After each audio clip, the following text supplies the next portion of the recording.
तो बैरक 10 गौ नमः।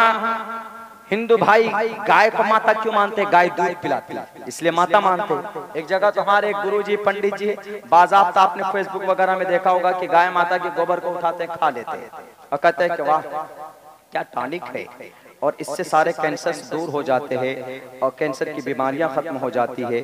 ये सारी बातें अगर गोबर खाने से कैंसर की बीमारी खत्म होती तो अमेरिका वाला पागल है जो करोड़ों रुपए खर्च करके लैब बनाए हुए हैं, इनको गाय गोबर ही ट्रांसफर कर दो भैया, ये लो कैंसर का इलाज। आखिरी स्टेज पर किसी का कैंसर पहुंच जाए तो ये लो इलाज। 10 गौ नमः। गाय को माता इसलिए मानते हैं। शतन निष्कान उदस शतर्जत्रिनिष्टान नेवर्ताम सहस्त्रादश गौ नमः। 10,000 गायें, 10,000 गायें संस्कृत है। पुराण उपनिषद का मंत्र, ऋग्वेद यजुर्वेद का मंत्र 10 गौ नमः। 10,000 गायें किनको? नराशन नर आशंस को 10,000 गायें देंगे। हिंदू भाइयों में गाय को गाय माता मानते। अब्बा ना मालूम किसको मानते हो? गाय को माता मानते हो तो अब्बा उसका अपोजिट मानते होंगे वो। बैरकैत वो अलग कॉन्सेप्ट है। देखिए हम उनके अकीदे की बुराई नहीं कर रहे, लेकिन अकीदा उनका हमारे हिंदू भाइयों में बहुत अच्छे अकायद भी होते हैं, लेकिन कहीं कहीं गलती कर जाते हैं। ईश्वरीय ग्रहों ने इतने अच्छे काम किए कि जिनकी वजह से उनका नाम सिर्फ कुरान में नहीं, उनका नाम बड़ी बड़ी किताबों के अंदर मौजूद है, जिक्र किया गया है। हमारे यहाँ तक के हिंदू भाइयों के ग्रंथों में भी कहीं कहीं कहा गया एदम जना उपशुरुत नराशन सस्विष्यते। बहुत पुराना श्लोक है, मंत्र है, मेरे ख्याल से बहुत दिनों के बाद ये सहाबा के ताल्लुक से था। एदम जना उपशुरुत नराशन सस्विष्यते श्रेष्ठम सहस्त्रा नवीतम चकोरम आयुषम सुद्धा में। उस तरह यस्य परवाहि जो वधु मंतु दिविर्दश वर समारतश देवी झेट देवी स्माना उपच पुरुष। वधु मंत सतन निष्कान उदस शतरज त्रिनिष्टान नेवर्ताम सहस्त्रा 10 गौ नमः। 10 गौ नमः। 10 गाय संस्कृत है और संस्कृत के अंदर सहाबा के नाम का तज़किरा कुरान में तो है ही। कुरान में तो अल्हम्दुलिल्लाह कई जगह के ऊपर सहाबाए किराम की तारीफ, सहाबाए किराम की कामयाबी की दलील। लेकिन संस्कृत में भी जब आप कोई अच्छा काम करते हैं तो आपका जिक्र आपके गांव में महदूद नहीं रहता, बल्कि पड़ोस के गांव वाला भी कहते हैं कि हाँ नासिर भाई फला है, बहुत अच्छे अच्छे काम करते हैं, बड़े बड़े उलमा को जलसे में बुलाते हैं। तजमुल भाई कौन है? फला है। अशरफुल भाई कौन है? फला है। ये लोग वो हैं जो उलमा से जुड़े हैं। आप में से भी बहुत से आदमी हैं आपके गांव में जो बहुत अच्छे हैं, जिनका नाम मैं नहीं जानता हूँ, बुरा नहीं मानिएगा कि इनका नाम ले रहे हैं, हमारा नाम ही नहीं ले रहे आप, because I don't completely I don't know you. मैं आपको नहीं जान पा रहा हूँ मुकम्मल तौर पर, लेकिन आपके गांव में कोई अच्छा होता है तो सिर्फ आपके गांव तक चर्चित नहीं होता, बल्कि दूसरे गांव में भी उसका चर्चा होता है। कौन है? फला साहब, हाँ वो बहुत अच्छा इंसान।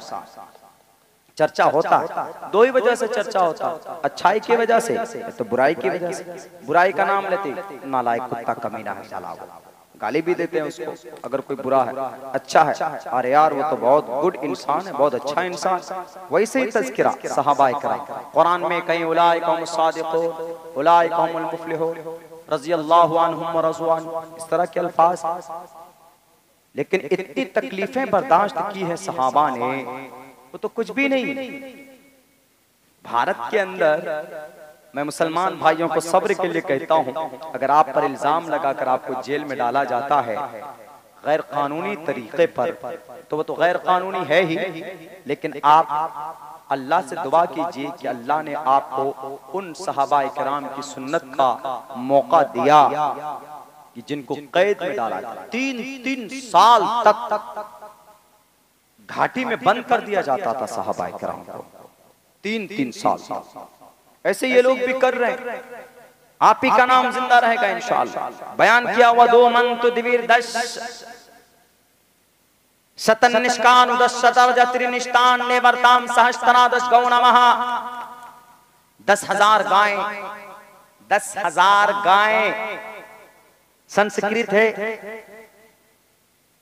पुराण उपनिषद का मंत्र, ऋग्वेद यजुर्वेद का मंत्र, 10 गौ नमः 10,000 गाय, किनको? नराशन नर आशंस को 10,000 गाय देंगे। हिंदू भाइयों में गाय को गाय माता मानते, अब्बा ना मालूम किसको मानते हो। गाय को माता मानते हो तो अब्बा उसका अपोजिट मानते होंगे वो। बहरकैफ वो अलग कॉन्सेप्ट है। देखिए, हम उनके अकीदे की बुराई नहीं कर रहे, लेकिन अकीदा उनका हमारे हिंदू भाइयों में बहुत अच्छे अकायद भी होते हैं, लेकिन कहीं कहीं गलती कर जाते हैं ईश्वरीय ग्रंथ से हटकर। तो बहरकैफ 10 गौ नमः। हिंदू भाई गाय को माता क्यों मानते? गाय दूध पिलाती इसलिए माता मानते। एक जगह तो हमारे एक गुरुजी पंडित जी बाज़ाब्ता, आपने फेसबुक वगैरह में देखा होगा कि गाय माता के गोबर को उठाते खा लेते हैं और कहते हैं कि वाह क्या टॉनिक है, और इससे सारे कैंसर दूर हो जाते हैं और कैंसर की बीमारियां खत्म हो जाती है। ये सारी बातें अगर गोबर खाने से कैंसर की बीमारी खत्म होती तो अमेरिका वाला पागल है जो करोड़ों रुपए खर्च करके लैब बनाए हुए हैं। इनको गाय गोबर ही ट्रांसफर कर दो भैया, ये लो कैंसर का इलाज। आखिरी स्टेज पर किसी का कैंसर पहुंच जाए तो ये लो इलाज। 10 गौ नमः। गाय को माता इसलिए मानते हैं क्योंकि वो दूध देती है ना।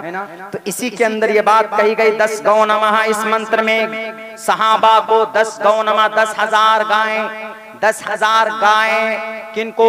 नराशंस को दिए जाएंगे। तो मोहम्मद रसूलुल्लाह को 10,000 गाय तो नहीं, लेकिन 10,000 सहाबा जरूर थे।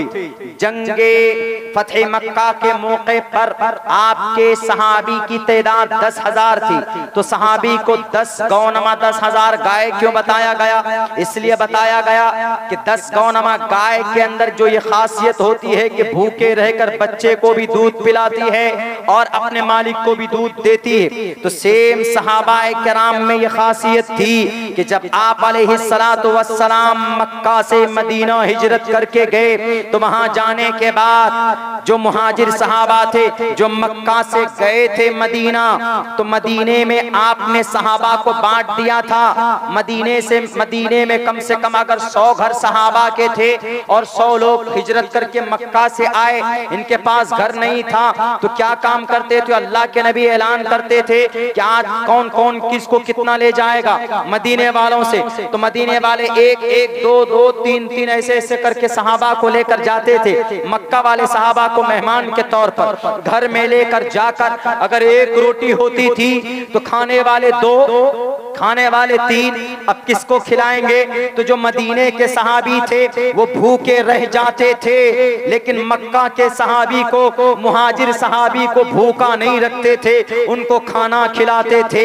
कुरान में तज़किरा किया अल्लाह तबारक व तआला ने, वयुसिरून अला अनफुसिहिम वलौ कान बिहिम खसासा। वो दूसरों को पेट भरकर खाना खिलाते थे, दूसरों के खान पान का एहतराम करवाते थे, खुद भूखे रह जाते थे। वलौ कान बिहिम खसासा, खुद भूखे रह जाते थे। खुद घर में बारिश होती थी तो खुद किसी तरह रह जाते थे, लेकिन जो मुहाजिर सहाबी थे उनको घर का इंतजाम करते थे। तो जो वहां पर सिफत गाय माता की है कि अपने मालिक को भूखा नहीं रखती, खुद भूखी रहे गाय, अपने बच्चे को भूखा नहीं रखती, खुद भूखी रहे, वही सिफत सहाबा में यहाँ पाई जाती है। इसीलिए कहा गया इस मंत्र के अंदर 10 गौ नमः, कि 10 ऐसे गाय जो नमः करते हैं, यानी इबादत करते हैं। इबादत करते, ये गाय तो इबादत नहीं करती, कभी दूध देती, इबादत करती। गाय को नमाज पढ़ते हुए देखा आप लोगों ने? कभी गाय को कभी नमाज पढ़ते हुए देखा?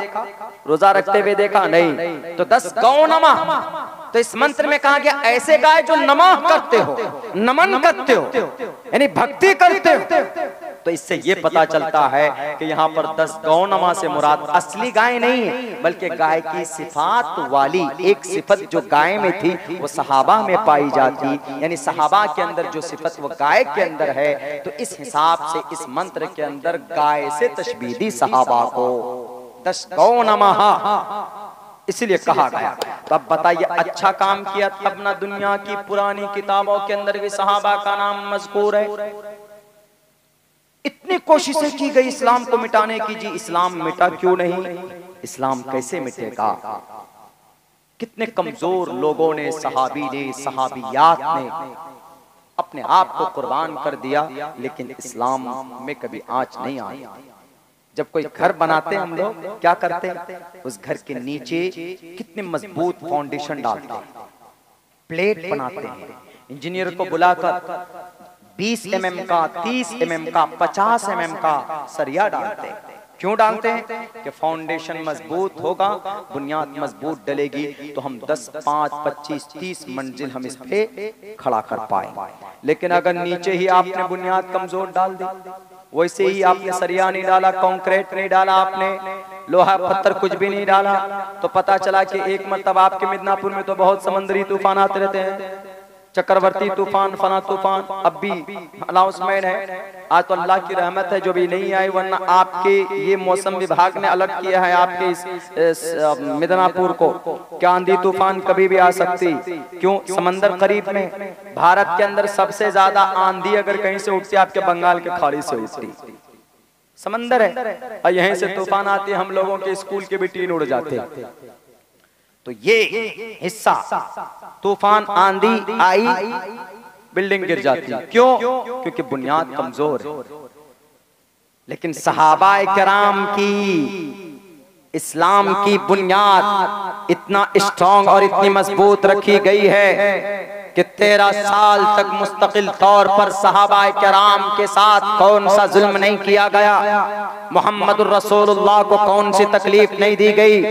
एक मौके पर अल्लाह के नबी अलैहिस्सलातु वस्सलाम नमाज पढ़ रहे थे, उक़बा इब्ने मुईद वो आया, ऊंट की ओजड़ी लेकर आया, ऊंट की ओजड़ी जिसको पट किसी इलाके में बोलते हैं, वो उनके अंदर जो मटेरियल होता है पेट का, वो पूरा हिस्सा उठा कर लाया कहीं से। आप अलैहिस्सलाम नमाज पढ़ रहे थे, लाकर आप अलैहिस्सलाम के कंधे पर डाला। आप अलैहिस्सलाम गंदगी में दब गए, सजदे में थे। आपकी बेटी फातिमा रज़ी अल्लाह ताला अन्हा दौड़ कर आने के बाद आपने उनको बचाने की कोशिश की। इतने में हजरत अबू बकर सिद्दीक भी आ गए। आप अलैहिस्सलातु वस्सलाम को बचाया जाता है और अल्लाह के नबी अलैहिस्सलातु वस्सलाम थोड़े होश में आए। अबू बकर सिद्दीक ने कहा उक़बा इब्ने अबी मुईद से, हे उक़बा, तुम एक ऐसे इंसान को मारना चाहते हो जो सिर्फ ये कहता है कि मेरा रब अल्लाह है। अतक़्तुलून रजुलन अन यक़ूल रब्बी अल्लाह, तुम ऐसे इंसान को मारना चाहते हो जो कहता है कि मेरा रब अल्लाह है। तुम्हारा रब कौन है? वो कहता है कि वद सुवा यगूस यऊक नसर, ये हमारे हुबल, ये हमारे खुदा है। कहा ये तुम्हारा खुदा नहीं है, ये तुम्हारे बाप दादाओं के मन घड़त कहानियों की वजह से और इनके बातिल अकीदे की वजह से इन डुप्लीकेट खुदाओं को ला कर नस्ब किया है। ये खुदा तुमको नुकसान दे सकता है, ये खुदा तुम्हारी परेशानियों को दूर कर सकता है। मानो अगर कर सकता है तो हम भी इनको खुदा मानेंगे। उनके पास कोई प्रूफ नहीं था इस बात को साबित करने का। मेरे साथियों, अल्लाह के नबी अलैहिस्सलाम तो छोड़ो, सहाबाए किराम अम्मार को, यासिर को, सुमैया को, अम्मार बिन यासिर, अम्मार बेटे यासिर के बेटे अम्मार थे और यासिर अम्मार की बीवी का नाम सुमैया रज़ी अल्लाह ताला अन्हा। औरतों में सबसे पहले शहीद होने वाली वो कौन थे? बहुत गरीब थे। मैंने कहा ना कि बहुत कमजोर, बहुत पैसे नहीं थे कि अगर इनके ऊपर जुल्म किया जाता तो जाएंगे कोर्ट कचहरी, सुप्रीम कोर्ट जाएंगे। जैसे आज सुप्रीम कोर्ट में हम अगर फैसला लेकर, हम अगर कोई रिट पिटिशन, हम कोई पिटिशन लेकर जाते हैं तो हमारे हक में फैसला नहीं होता है।